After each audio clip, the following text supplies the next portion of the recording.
우리 MZ 그 팝콘 청년 정치인들이 모였는데 지금 되게 많은 청년분들이 통일에 대해서 이렇게 관심도가 되게 낮아지고 있는 추세다.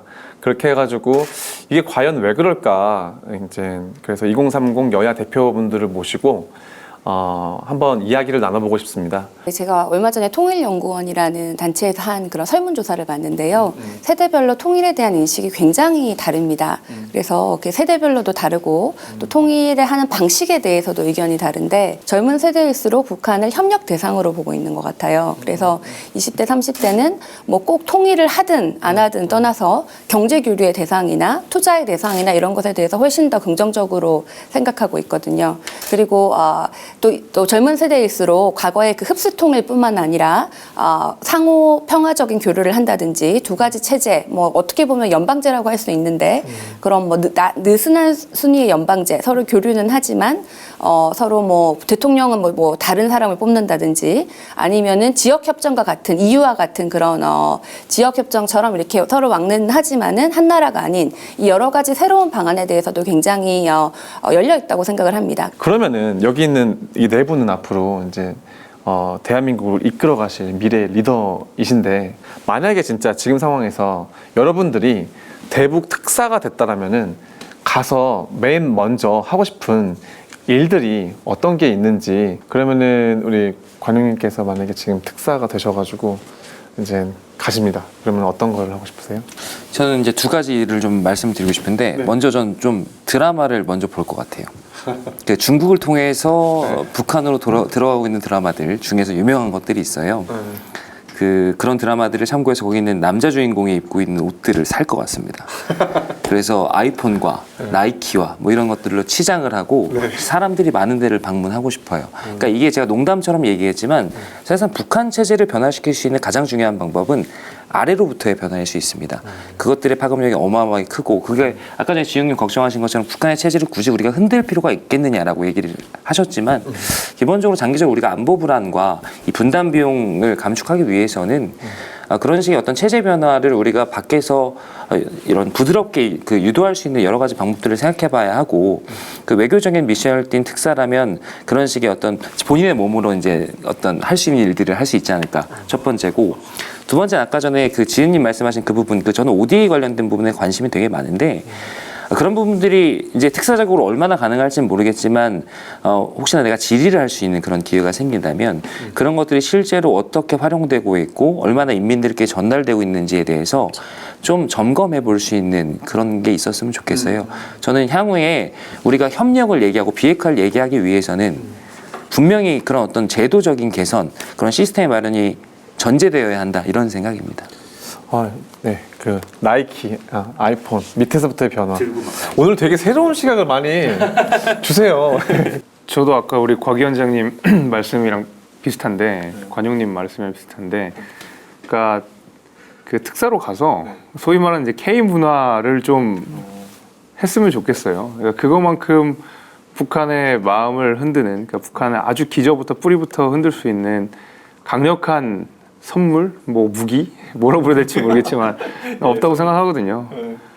그리고 뭐 앞서서 이거는 굉장히 말하자면 이제 현실로 좀 돌아와서 정말로 만약에 그런 중책을 띄고 제가 북한에 간다 그러면 그 북한에 무언가 우리가 인도적 지원을 해야 된다 그러면 철저하게 정말 임업, 농업 중심으로 그냥 북한의 인민들이 먹고 살 수 있는 그 아주 구체적이고 직접적인 지원을 하지, 예를 들면 뭐 제가 외화를 지원한다든지 이런 식으로 하지는 않을 것 같아요. 예를 들면 코로나가 있으면 백신을 지원하고 이런 백신에 필요한 비용을 지급하는 것이 아니라 아주 구체적인 비용들로 지급을 할 거다.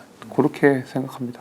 오늘 되게 디테일하게 임업 농업 정하셔가지고 생각을 되게 직접적인 북한에 있는 친구들한테 그 도움이 되는 사람들한테 정말 먹고 사는 문제와 직접적인 연관입니다. 교수님 저는 그때가 기억이 났어요. 제가 2009년도인가 8년도에 금강산을 갔었는데 그러면 거기에 있는 북한 시민이랑 이렇게 대화를 계속 나누게 돼요. 질문과 답을 하고 있었는데 고민이 그런 거더라고요. 여기 와서 임금이 좀 낮아졌고 그다음 아내랑 직장을 어떻게 그 다음에는 어떻게 해야 될지 고민이다. 뭐 이런 이야기들을 나누면서 제가 그때 사실은 이 시민들이 살고 있는 이 정치 공동체를 내가 함부로 판단하면 안 되겠다 이런 생각은 들었어요. 그러니까 이 전 국제적으로 체제 경쟁은 저는 이미 끝났다고 생각합니다. 이미 기본 민주주의 체제가 훨씬 더 많은 국가들에게 채택되어서 이미 되고 있기 때문에 거기에 대한 논의는 더 필요하지 않다라는 생각이 들고, 근데 그럼에도 불구하고 그들이 선택하고 유지시키고 있는 그 체제를 존중해야겠다 이런 생각이 들어서 이 이야기를 들으면서 되려 저는 지금 평화로 나아가는 길에 우리가 해야 될 것은 구체적으로 어떻게 해야 되는가는 되려 관용님 이야기나 지은님 이야기 들으면서 더 배우게 되었고, 지금 우리가 해야 될 것은 우리가 과거에 가지고 있었던 어떤 의문이나 관념을 지워나가는 게 더 핵심적이지 않나. 그러니까 예를 들면 통일이라고 하는 것을 전제로 놓고 보면 되게 저는 여전히 어렵다고 생각해요. 근데 그게 아니라 우리가 어떻게 시민적 교류를 만들지? 라는 질문으로 바꾸면, 이 질문으로 바꾸려면 통일이라고 하는 질문을 좀 저는 지워야 된다고 생각합니다. 예를 들면 북한이 핵을 갖게 되면 모든 평화가 깨질 거라는 그 전제도 지금쯤 좀 지워야 되지 않나. 몇 가지, 그리고 중국과 미국 사이에 선택해야 된다는 그 질문도 지금은 좀 지워야 되려 지금 할 수 있는 것들이 만들어지지 않나, 이런 생각이 드는 되려 그런 자리였습니다. 우리 재섭님 또 예. 저는 지울 때가 아니라 또 선명해져야 될 때라고 생각하고 있는데. 편하게 그러니까 말씀하세요. 아까 전에 뭐 이 국제관계에서 정치인들의 역할이 가장 중요하다는 말씀을 지은님께서 해주셨어요. 거기에서 전적으로 동의합니다만은, 그러면 대한민국 정치인은 대북 관계에 있어서 어떤 태도를 견지해야 하느냐에 대한 물음으로 다시 가져오게 됐을 때 끌려가면 안 된다고 생각합니다.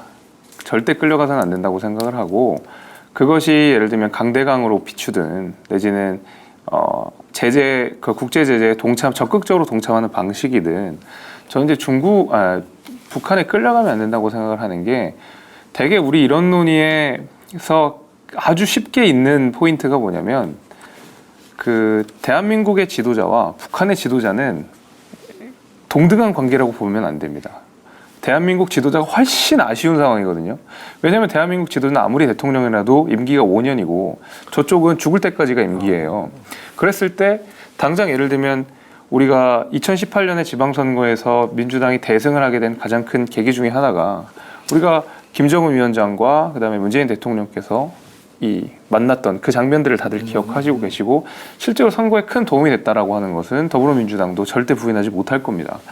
그러면 사실 이제 바이든 대통령이 이번에 한국에 온 것도 그 미국의 선거를 의식했다는 평가도 분명히 있는 것이고요. 그 얘기 뭐냐면, 우리가 북한과의 관계에 있어서 적어도 국내 정치라는 면에 있어서로 함축해서 본다 그러면 대한민국의 지도자들이 훨씬 더 의뢰 입장에 있다는 거예요. 그러면 끌려가기가 굉장히 좋습니다. 자신의 임기 내에 무언가를 해야 되고, 자신의 임기 내에 뭔가 업적을 만들어야 되고, 이렇게 하다 보면 사실은 오히려 장기적으로 우리가 플랜을 짜고 대북에 대해서 동참할 때는 동참하고 제재할 때는 제재해야 되는 것들을 잊고 그때그때 국내 정치 시류에 이끌려가서 사실 굉장히 섣부른 결정들을 하게 되는 경우가 많거든요. 그거는 당연히 진보 정부가 아니라 보수 정부에도 마찬가지입니다. 박근혜 전 대통령이 옛날에 그 중국에 열병식 참여해가지고 정말 뭐 문매를 맞았지만 오히려 또 국내에서는 지지율이 올라가는 기현상이 일어났었거든요. 이러다 보니까 이 국제 관계에 있어서 적어도 중국과 북한과 러시아 독재 체제, 종신 독재 체제를 이루고 있는 나라들에 대해서는 우리가 훨씬 더 영민하게 봐야 된다고 봅니다. 그냥 좋은 게 좋은 거지, 우리가 평화를 해야 되지, 그 다음에 인도적 지원도 해야 되지, 대화도 해야 되지 라는 태도로 가면 100% 끌려갈 수밖에 없습니다. 정치인의 대한민국 그 민주주의 제도라고 하는 그 체제가 사실은 어떻게 보면 북중러와 대화를 할 때는 약점이 될 수도 있는 거죠. 그런 점을 반드시 유의하고 저는 접근해야 된다, 아주 냉정하게 봐야 된다 생각합니다. 이제 국제 관계랑 글로벌은 냉엄한 현실이기 때문에 이 현실 속에서 앞으로 미래의 특사가 되시고 앞으로 미래 정치를 움직이실 이 분들과 함께 다 같이 한번 북한으로 갈 수 있는 어떤 형식이든 가서 만나고 이 한반도의 번영과 평화와 그 공존을 일으킬 수 있는 그런 이 세대가 될 거라고 믿습니다. 시청자 여러분, 오늘 이렇게 다양한 이야기가 나왔는데요. 여러분이 오늘 이렇게 봐주셔서 너무 감사드리고요. 저희는 다른 시간대, 다른 모습으로 여러분들과 함께 또 많은 청년 정치인들과 함께 다양한 이슈를 가지고 이렇게 시대를 넘어서 그리고 여야를 넘어서 이야기하는 시간을 앞으로도 갖도록 하겠습니다.